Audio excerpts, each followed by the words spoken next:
Update mula sa bahay ni Joy Diwata. Pero bago po yan, pakisuportahan po natin ang ama ng Kalingap na si Val Santos Matubang at Kalingap Rab pati na ang viewers at reactioners. Maraming salamat po. Joy, sobrang saya dahil malapit na ito matapos ang kanyang bahay. Kaya laking pagpapasalamat ni Joy sa mga viewers, lalong-lalo na sa Team Kalingap at kay Kuya Rab. Sabi ni Kuya Rab, hindi niya ito ipinagmamayabang na siya ang nagpagawa dahil siya lang ang naging daan ng Diyos para tumulong sa mga nangangailangan tulad nila Joy. Napabilib ito si Kuya Rab dahil sa ganda ng bahay ni Joy Diwata.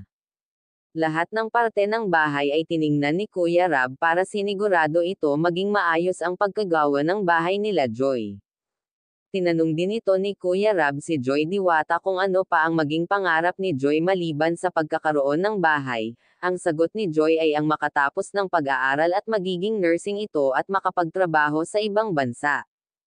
Tinanong din ito tungkol sa love life at maging mabuo ang kanyang pamilya. Hindi na daw pinapangarap ni Joy na mabuo ang kanyang pamilya dahil okay na daw sa kanya ang kanyang nanay na lamang kasi lahat naman daw ito ginagawa ng kanyang nanay at sana maging long life pa daw at kanyang nanay.